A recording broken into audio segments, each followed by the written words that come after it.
Hi అందరికీ. ఈరోజు మేము ఏసీ క్లీనింగ్ స్టార్ట్ చేసామండి. ఎందుకంటే సమ్మర్ స్టార్టింగ్లో మేము ఫస్ట్ ఒకసారి ఏసీ క్లీన్ చేశాక వాడుతామండి అనమాట. ఎందుకంటే అలాగే వాడామనుకోండి ఆ డస్ట్ వల్ల మనం నోస్లోకి వెళ్ళి జలుబు అవి అవ్వడానికి ఛాన్సెస్ ఎక్కువగా ఉంటాయి అన్నమాట. మేము పోయినసారి యాక్చువల్గా ఏసీ క్లీన్ చేయించాము బయట వాళ్ళతో.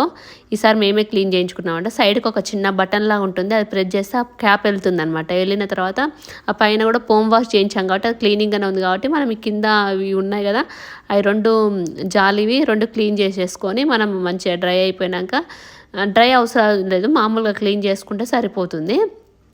చూడండి ఒకసారి మనం ఏమంటారు, మనం క్లీన్ చేసిన దానికి మనం క్లీన్ చేయని దానికి రెండింటికి కూడా నీకు మధ్యలో తేడా చూపిస్తా. చూడండి ఎంతలా ఉందో, మస్తు డస్ట్ ఉంటుందన్నమాట.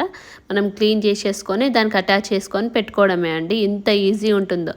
ఇలా మనం ఊరికే ప్రతి ఇయర్ వాళ్ళకి ఇవ్వడం వల్ల మనకు ఒక 1000 రూపీస్ అనే సర్వీస్ ఛార్జ్ ఉంటుంది అనుకుంటున్నాను నేను. ఆ సర్వీస్ ఛార్జ్ మనకు మిగిలిపోద్ది అనమాట. ఇంకోటి ఏంటంటే మనం క్లీన్ చేసుకుని మనకు సాటిస్ఫాక్షన్ కూడా చాలా బాగుంటుంది కదా.